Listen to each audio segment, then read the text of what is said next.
কই রে শ্যামলী, হাতটা একবার পরিয়ে দে, কেমন মানায় একটু দেখি।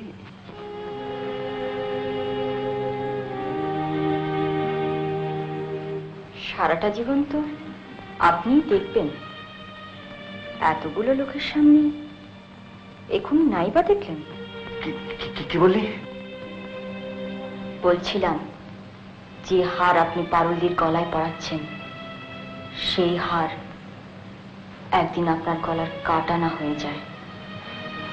শ্যামলী, শ্যামলী, শ্যামলী, তোর এত বড় আসপত্তা, তুই আমাকে অপমান করিস? মান অপমান জ্ঞান আপনার আছে নাকি? কি বললি? বলছিলাম আপনার জ্ঞাতি ভাই বলে যার সঙ্গে পারুলদির বিয়ে দিচ্ছেন, সে যে আপনার বাড়ির চাকর নিধিরাম, এটা হয়তো কারোর অজানা নেই।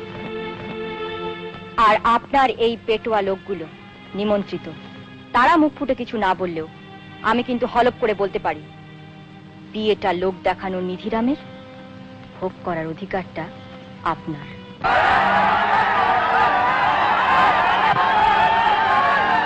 আর কিছু শুনতে চান? এখান থেকে কে আছিস? দূর করে দে ওকে, বের করে দে, বের করে দে। খবরদার, কেউ আমার গায়ে হাত দেবে না। ঘাটের মোড়া।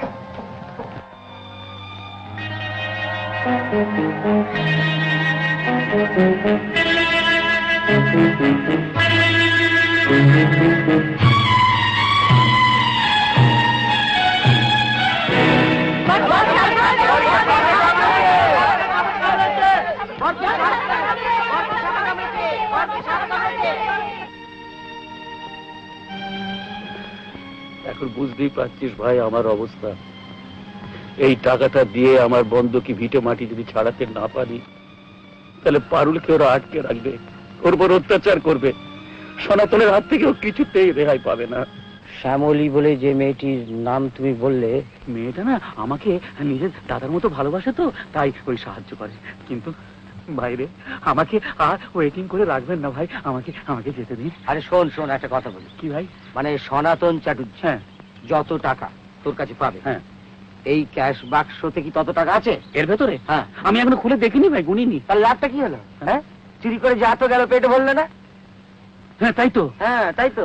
কথাটা তো আমার মাইন্ডের মধ্যে কখনো হ্যামারিং করেনি ভাই। তাহলে কি হবে ভাই? তাহলে খুব সহজ উপায়। কি হবে? মানে আমাদের থানায় যেতে হবে। আমাকে? না না, তোমাকে কেন যেতে হবে? আমি যাবো, তুমি বাইরেই থাকবে। ব্যাপারটা হচ্ছে আমাদের থানায় গিয়ে বলতে হবে কি চোরে ভয়েতে বাক্সটা ফেলে দিয়ে চলে গেছে। আচ্ছা, আমরা আপনাকে এটা ফেরত দিই। কিন্তু ভাই তাহলে আমার বোনটার কি হবে? সেটা আমার নিয়ে আসতে তোমাকে খুব বেগ পেতে হয়েছে বলো? আপনার জন্য তো সব কষ্টই সহ্য করতে পারি। আপনি হলেন গিয়ে দেবতা। আমি না এই টাকার জন্য লোকের সামনে তুমি যেমন আমাকে মাঝে মাঝে দেবতা বলো, এই টাকার জন্যই তো বলো নাকি? পারুলকেও যখন গয়না দিয়ে মুড়ে টাকার গদির উপর বসিয়ে দেব না, তখন পারুলও আমাকে বলবে আমি বৃন্দাবনের শ্রীকৃষ্ণ। বলেছেন আপনি।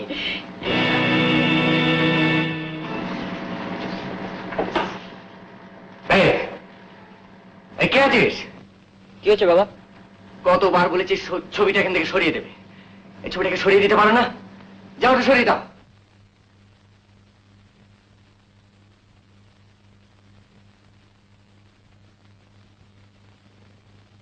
আগে হুজুরকে কেমন যেন অন্যমনস্ক দেখছি।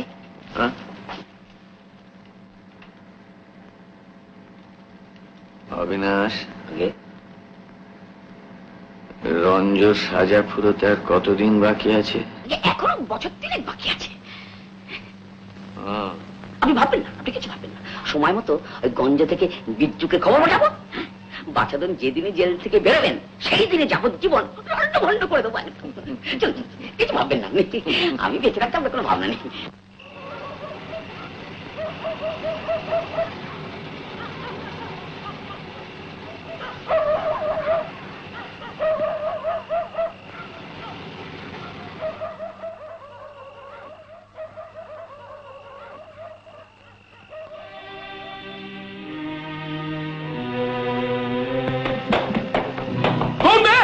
ডাকো মনে হচ্ছে। স্যার বদমাশ!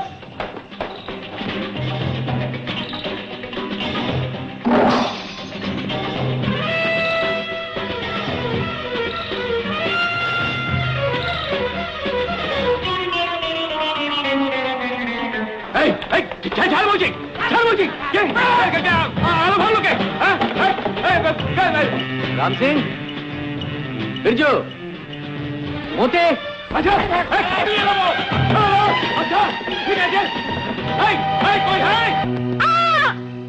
ছেড়ে দাও আমাকে, ছেড়ে দাও বলছি, ছেড়ে দাও বলছি আমাকে, ছেড়ে দাও বলছি আমাকে। কে? কি বিরজু? কি এই অবস্থা তোর কে করলে? হ্যাঁ, কি করে হলো?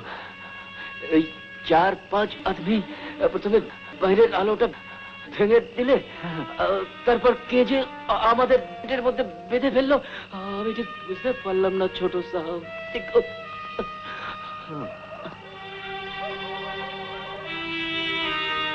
নিশ্চয়ই কেষ্টার কাজ, কিন্তু এত সাহস ওর হলো কি করে?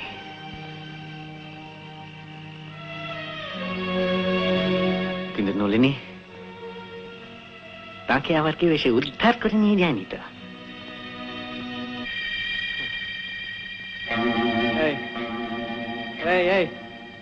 খোল খোল খোল খোল।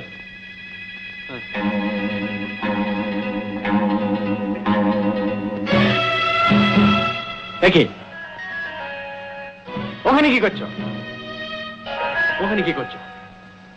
ওপরে কি করছিলে? হ্যাঁ, ওপরে কি করছিলে? কি লুকোচ্ছো পেছনে? দাও, দাও আমাকে, দাও বলছি আমাকে। না না,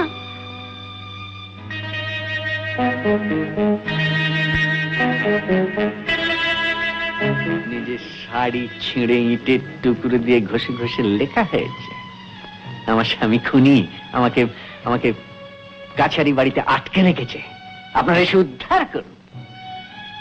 ভেবেছ কাপড়ের টুকরোটা কোন রকমে বাইরে ফেলতে পারলি লোকের হাতে পড়বে আর তারা এসে তোমায় উদ্ধার করবে? হ্যাঁ মধে, বিজু বলেন ছোট সাহেব। তাকে সব সময় শেকল দিয়ে হাত পা বেঁধে রাখবে, খালি খাওয়ার সময় হাতের বাঁধনটা খুলে দিবি। থাকা হয় কোথায়? ও আমার থাকাটার কিছু ঠিক নেই, যখন যেখানে খুশি থাকি। লে হালুয়া, যখন যেখানে খুশি?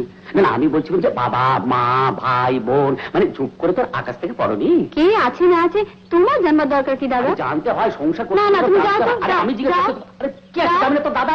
যাও, সত্যি তোমায় নিয়ে পারা গেল না। যাকে যা বলছিলাম, তিনকুলে যখন কেউই নেই তখন তখন আমরাই আছি। কি বলো দাদা? দাদা, হ্যাঁ বলো না, আজ থেকে তুমি এখানে থাকবে। আমার উপর তোদের এত ভরসা, কিন্তু আমার তো কোনো সম্বল নেই।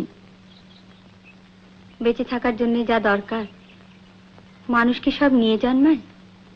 তাই বলছিলাম, আজ থেকে আমাদের সম্বল তুমি, তোমার সম্বল